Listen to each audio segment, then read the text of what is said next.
Hello बच्चों, आज मैं आपको क्लास 10th ठीक है इसका चैप्टर नंबर 10 करवाऊंगी जिसका नाम है सर्कल्स।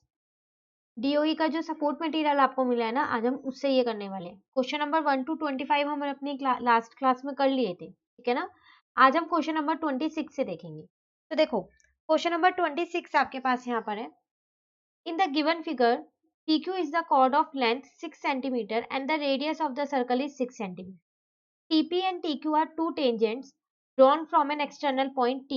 Find angle PTQ. ठीक है, एक बार हिंदी मीडियम वालों के लिए मैं रीड कर दूं, फिर दोनों को एक साथ समझाती हूँ क्या क्वेश्चन है। लिखा है यहाँ पर, आकृति में जीवा PQ की लंबाई 6 सेमी तथा वृत्त की त्रिज्या 6 सेमी है। TP और TQ वृत्त की स्पर्श रेखाएं हैं, तो कोण PTQ का मान ज्ञात कीजिए। देखो, आपको यहाँ पर दे के रखा है, कॉर्ड दे रखी है एक PQ, ये PQ, तो ये आपको 6 सेंटीमीटर दे रखी है, ठीक है ना। रेडियस सर्कल की, ओपी भी आपकी सर्कल की रेडियस है, त्रिज्या है, और ओक्यू भी, दोनों ही आपकी सर्कल की त्रिज्या है, ये वृत्त की त्रिज्या, ठीक है। तो ये भी 6 दे रखी है। अब कह रहा है जो ये है पीक्यू और टीक्यू, ये आपकी टेंजेंट है, मतलब स्पर्श रेखाएं ये दोनों, ठीक है। आपको क्या करना है, पी टी क्यू ये वाला कोण, ये आपको इसका मान आपको निकालना है, ठीक है ना। तो अब आप एक चीज पहले यहाँ पर ध्यान से देखिए कि आपका ओपी जो है, अगर हम यहाँ से शुरू करें तो ओपी जो है वो OQ के इक्वल है और वही PQ के इक्वल है। तीनों आपके पास 6 सेंटीमीटर दे रखे हैं। तो जब एक त्रिभुज में, ठीक है, तीनों भुजाएं सेम होती हैं, तो वो कौन सा त्रिभुज होता है, वो तो समबाहु त्रिभुज होता है ना। इसका मतलब it means triangle PQR is an equilateral triangle.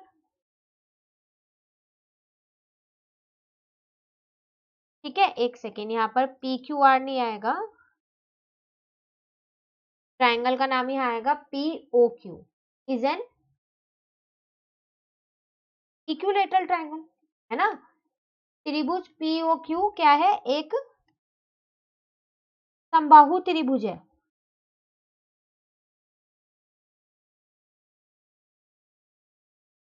ठीक है, तो जब ये समबाहु त्रिभुज है तो इसके सारे कोण कितने होंगे, 60 डिग्री के। तो इसका मतलब कोण POQ बराबर कोण Q,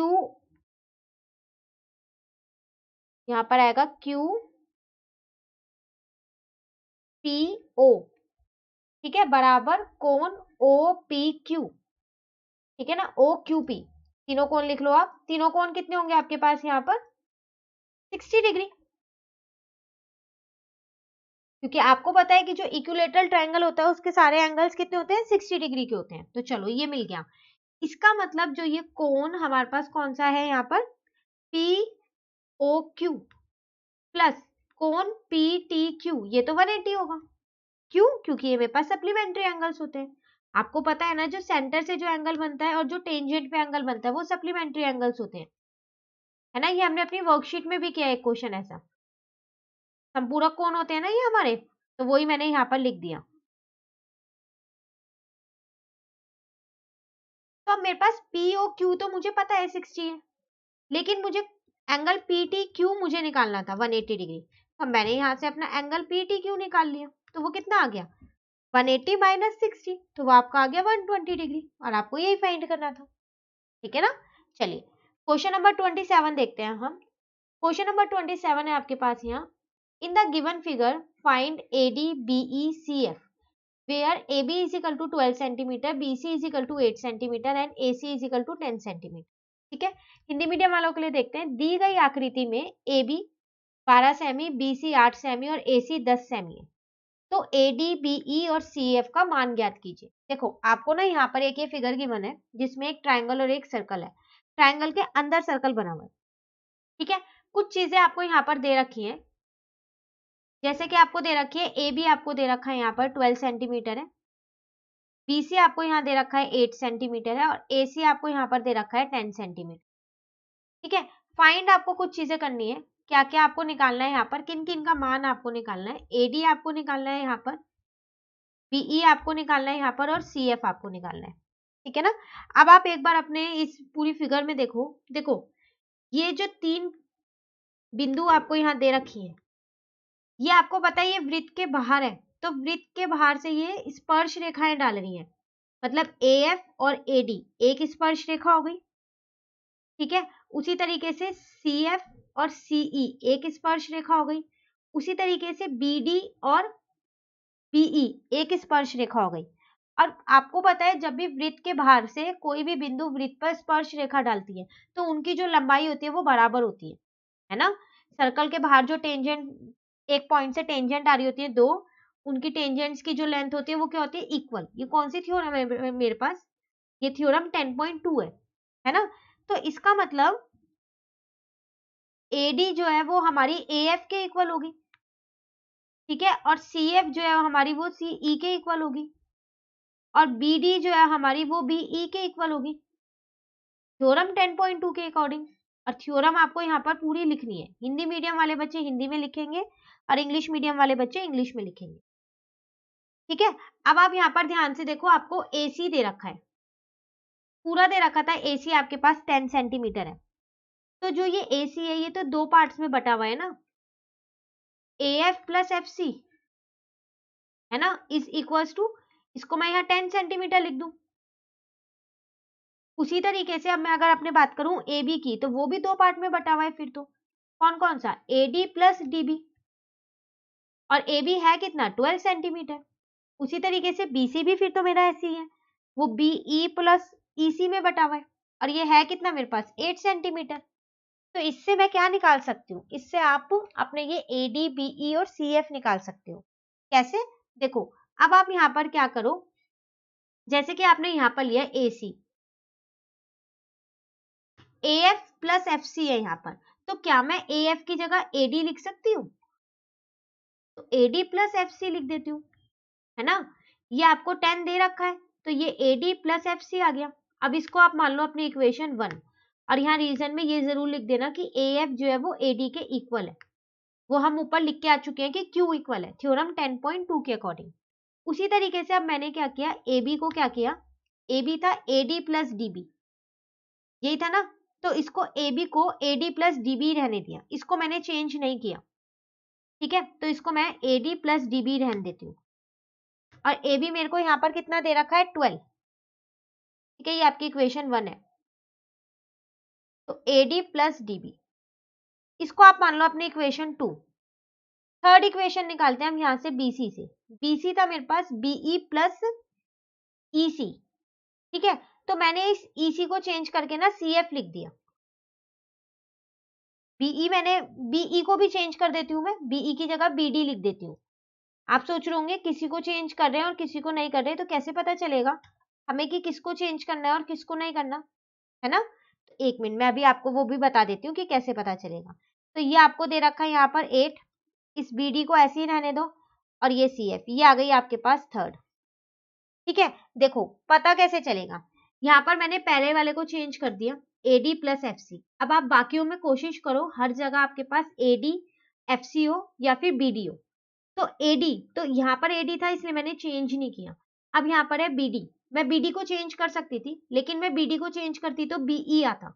अब BE मेरे पास और कहीं पर है नहीं है ना, तो इसलिए मैंने इसको चेंज नहीं किया। उसी तरीके से अब बात आती है यहाँ BD की, तो देखो BD BD मैच हो गए ना ये। अब आती है बात यहाँ CE था, ठीक है, तो मैंने उसको चेंज करके CF कर दिया, क्यों, क्योंकि मेरी फर्स्ट इक्वेशन में CF है। तो मैंने तीनों इक्वेशंस में ऐसे वेरिएबल्स को रखा जो तीनों में लगभग लगभग कॉमन हो, ठीक है। अब आप क्या करो, इन तीनों इक्वेशंस को जोड़ दो। तो आपको पता है राइट हैंड साइड को राइट हैंड साइड से जोड़ेंगे और लेफ्ट हैंड साइड को लेफ्ट हैंड साइड से, ठीक है। तो 10 प्लस 12 प्लस 8 एक जगह आएगा, ठीक है, और ये सारे नंबर्स एक जगह आएंगे, डिजिट्स जो है अल्फाबेट्स। चलो यहाँ लिख लेते हैं हम इसको, तो यहाँ लिख रही हूँ मैं एडिंग 1 2 एंड 3, ठीक है। इसका मतलब 10 प्लस 12 प्लस 8, अब मैं वो सब जोड़ के लिख रही हूँ। तो AD plus FC plus AD plus BD plus BD plus CF, ये सारे थे, तो ये तो मेरा 30 बन गया। अब एक AD यहाँ है देखो, और एक AD यहाँ है, तो ये आ गया मेरे पास 2 AD, ठीक है ना। उसी तरीके से एक FC यहाँ है और एक FC यहाँ है, तो ये आ गया मेरे पास 2 FC, या आप इसे CF लिख दो, और 2 बार BD यहाँ पर है तो 2 BD, ठीक है, अब मैंने यहाँ से क्या किया, 2 बेनिस्ट कर लिया, मतलब कॉमन ले लिया, ये सब मैंने ऐसे ही छोड़ दिया। ठीक है, तो यहाँ से ये 2 मल्टीप्लाई का इधर आके डिवाइड का हो गया, तो आपका AD plus CF plus BD, इसकी वैल्यू आ गई कितनी, 15 आ गई। ठीक है, अब इसकी वैल्यू तो मुझे नहीं चाहिए, मुझे तो इन सबकी वैल्यू अलग अलग चाहिए, एक साथ तो किसी की भी नहीं चाहिए, नहीं चाहिए ना। अब मैंने पता है क्या किया, यहां से ना 15 माइनस BD और AD प्लस CF की वैल्यू निकाल ली, इस BD को मैं दूसरी साइड ले गई। ऐसा पता है मैंने क्यों किया, देखो, क्योंकि मुझे पता है इक्वेशन नंबर जो 1 है वो है AD plus FC is equal to 10, है ना। तो इसका मतलब अब मैं 15 माइनस BD और इसकी जगह 10 लिख सकती हूँ, और यहां लिख दूंगी फ्रॉम इक्वेशन 1। ठीक है ना, तो अब यहां से मेरी BD की वैल्यू आ जाएगी, वो कितनी आएगी, 15 माइनस 10 इज इक्वल टू 5, तो वो आ गई मेरी 5 सेंटीमीटर। ठीक है, अब आप सोच रहे होंगे क्वेश्चन में BD तो निकालना ही नहीं था, BE निकालना था, तो BD और BE तो इक्वल है ना, तो BD is equal to BE है, क्योंकि ये दोनों मेरी टेंजेंट है, तो वो मेरी कितनी आ गई यहाँ पर, 5 centimetre.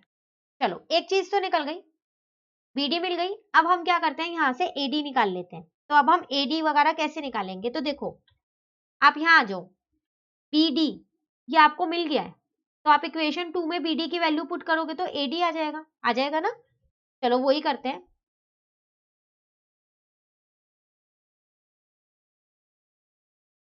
Put the value of BD in equation 2। ठीक है, तो हमारे पास वो इक्वेशन क्या थी, वो थी हमारे पास 12 is equals to AD plus DB। तो 12 ऐसे ही रहने दिया, AD भी ऐसे ही रहने दिया, और BD की जगह 5 रख दिया। तो यहाँ से मेरी AD की वैल्यू आ गई, वो आ गई 12 माइनस 5, इसका मतलब कितनी आ गई, वो मेरी AD की वैल्यू 7 सेंटीमीटर। चलो दूसरी चीज भी निकल गई, तीसरी चीज रह गई है बस CF निकालना। अब CF और निकाल लेते हैं यहाँ पर। तो CF कैसे निकालूं, आप इक्वेशन ढूंढो कोई जिसमें CF हो। तो देखो थर्ड वाली में CF है और BD की वैल्यू भी पता है। अब ऐसे ही करते हैं, दोबारा लिख देते हैं यहाँ पर, put the value of BD in equation 3। इस बार मैंने इक्वेशन 3 में पुट कर दी, तो इक्वेशन थी मेरे पास यहाँ पर 8 is equals to BD plus CF। ठीक है, तो 8 इज इक्वल्स टू BD मेरे पास कितना है, 5। ठीक है ना, प्लस का CF, तो यहाँ से मेरे पास CF की वैल्यू आ गई, वो आ गई मेरे पास 8 minus 5 is equals to 3 centimetre. Finally मेरा आंसर कितना आ गया, AD मेरे पास निकला 7 सेंटीमीटर। ठीक है, BE मेरे पास निकला, वो कितना निकला, 5 सेंटीमीटर, और CF मेरे पास कितना निकल गया, वो निकल गया 3 सेंटीमीटर। तो ये मेरा आंसर आ गया। ठीक है ना, तो ये था मेरे पास क्वेश्चन नंबर 27। थोड़ा सा लेंदी जरूर है ये क्वेश्चन, लेकिन आसान है अगर आपको थ्योरम पता है तो। ठीक है, चलिए अब क्वेश्चन नंबर 28 देखते हैं।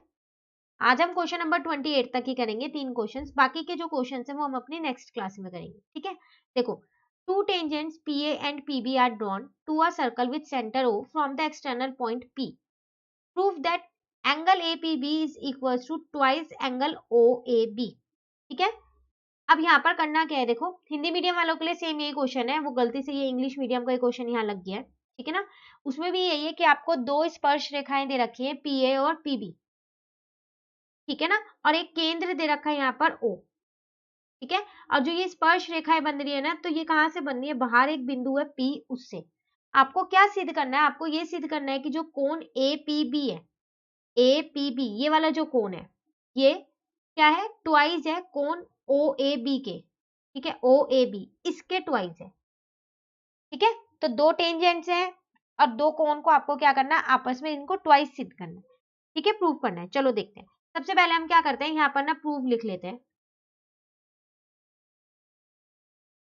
क्या प्रूफ करना है मुझे, कि जो मेरा एंगल APB है वो ट्वाइस है किसके, एंगल OAB के। ठीक है, अब हम यहाँ से अपना सॉल्यूशन शुरू करते हैं। देखो एक चीज तो आपको पता है कि जो PA है वो PB के बराबर होगा, क्यों, क्योंकि ये दोनों मेरी स्पर्श रेखाएं है ना। थ्योरम 10.2 के अकॉर्डिंग ये दोनों मेरी बराबर होंगी। थ्योरम आपको यहाँ पर पूरी स्टेटमेंट लिखनी है।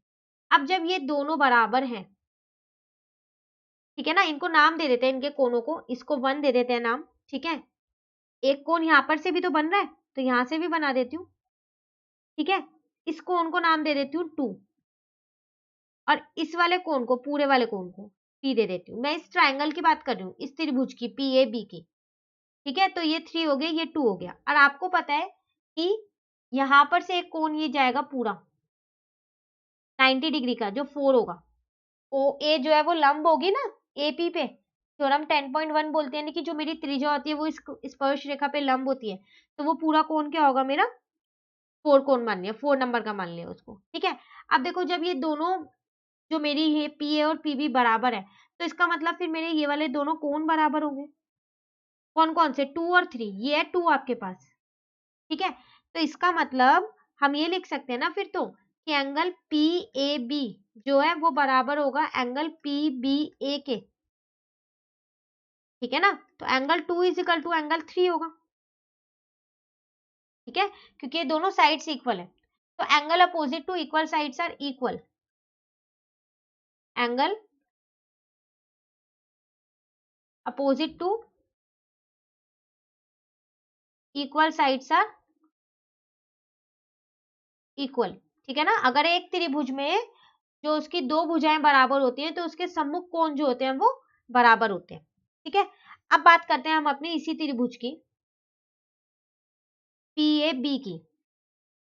तो आपको पता है कि इनमें तीनों कोणों का योग जो है वो 180 होता है। इसका मतलब कौन कौन से 3 कोण होंगे वो, एक तो मैं यहाँ लिख देती हूँ APB, दूसरा PAB, और तीसरा PBA। इन तीनों का कोण जो है, योग जो है वो 180 डिग्री होगा। अब APB मेरे पास कोण 1 है, ठीक है, ये वाला मेरे पास 2 है, और ये वाला मेरे पास 3 है। पर मैंने तो अभी बोला था कि मेरा 1 जो है वो 2 के इक्वल है ना। तो अब मैं क्या करती हूँ, यहाँ पर इसको भी 2 ले लेती हूँ और इसको भी 2 ले लेती हूँ। एंगल 3 को भी मैंने 2 ही लिख दिया, तो ये आ गया एंगल 2A, 2 एंगल 2, और इस एंगल 1 को मैं उधर ले गई, तो यहाँ से एंगल 2 निकल गया मेरा, वो निकला 180 माइनस एंगल 1 अपॉन में 2। सॉल्व करूंगी तो 90 माइनस एंगल 1 अपॉन में 2 आ जाएगा, ठीक है ना। उसी तरीके से मैं इसमें क्या करती, एंगल 2 की जगह एंगल 3 भी तो लिख सकती हूँ मैं, दोनों को एंगल 3 बना के, तो फिर मेरे एंगल 3 की वैल्यू भी यही आएगी, 90 माइनस एंगल 1 अपॉन 2। इसका मतलब एंगल 2 और एंगल 3 कितने आ गए मेरे, दोनों आपस में इक्वल है ये दोनों तो वैसे भी, तो ये आ गए, ठीक है। एक चीज आपको पहले से ही दे रखी थी कि जो एंगल 4 है आपके पास वो 90 डिग्री है। क्यों, क्योंकि जो मेरी OA है वो लंब है मेरे पास AP पे, है ना। थ्योरम 10.1 थी ये मेरे पास, तो इसका मतलब OAP, OAP ये पूरा एंगल, मतलब जो एंगल 4 हमने माना था वो मेरा 90 डिग्री है ना। तो उसमें से मैं ये जो छोटे वाला एंगल है ये निकाल सकती हूँ, छोटे वाला जिसको मैंने अभी शेड किया है, बिल्कुल, क्योंकि ये पूरा मुझे बड़ा पता है 90 है, और जो ये एंगल 2 है ये भी पता है 90 माइनस एंगल 1 है, तो फिर ये वाला तो मेरा निकल ही जाएगा। इस पूरे बड़े वाले में से ये एंगल 2 वाला माइनस कर देती हूँ, है ना, तो मेरा ये शेडेड वाला निकल जाएगा। तो चलिए वही अब हम यहाँ कर देते हैं, ठीक है। तो उसी, तो मैंने यहाँ पर निकाल लिया एंगल OAB ये वाला, ठीक है। तो कैसे निकालूं वो, एंगल 4 माइनस एंगल 2, एंगल 4 मेरे को पता है 90 डिग्री है, और एंगल 2 मुझे पता है 90 माइनस एंगल 1 अपॉन में 2 है, ठीक है ना। तो 90 माइनस 90 प्लस एंगल 1 अपॉन में 2, ये तो कट हो गया, ये एंगल OAB आपका ऐसे ही चल रहा है। तो यहां से आपका एंगल OAB कितना आ गया, एंगल 1 अपॉन में 2, 2 ये डिवाइड का इधर जाके मैंने इसको मल्टीप्लाई का कर दिया। अब एंगल 1 आप देखो आपने किसको माना था, एंगल 1, तो एंगल 1 तो आपने इसको ही माना है, ये रहा आपका एंगल 1, यही है ना APB, इसको आपने 1 माना है ना। अब 2 इसे माना था, 3 इसे, और 4 इस पूरे को। मैं ये वाला 2 हटा देती हूँ, कहीं आपको इससे दिक्कत हो कि कौन सा है 2 मेरे पास। तो फिर APB को माना है ना, तो वही चीज हम यहाँ लिख देते हैं एंगल 1 की जगह APB। और आपको यही तो प्रूफ करना था कि जो आपका APB है वो क्या होगा, ट्वाइस होगा OAB का, तो हैंस प्रूफ आपका ये यहाँ पर सिद्ध हो गया। ठीक है, तो क्वेश्चन थोड़ा घुमा के दे रखा था, पर अगर आप इसमें ऐसे एंगल 1 2 3 मान के करोगे तो आपको आसानी से ये क्वेश्चन आप कर पाओगे इसको। ठीक है, इसी के साथ हम आज की क्लास अपनी यहीं खत्म करते हैं क्वेश्चन नंबर 28 पे। अभी आगे के कुछ क्वेश्चंस रह रहे हैं, 4 टू 5 क्वेश्चन शायद इस चैप्टर में रह रहे हैं, तो वो हम अपनी नेक्स्ट क्लास में करेंगे। तो अगर आपको ये वीडियो अच्छी लगी तो आप इसे लाइक जरूर कीजिएगा और मेरे चैनल को सब्सक्राइब कीजिएगा। Thank you.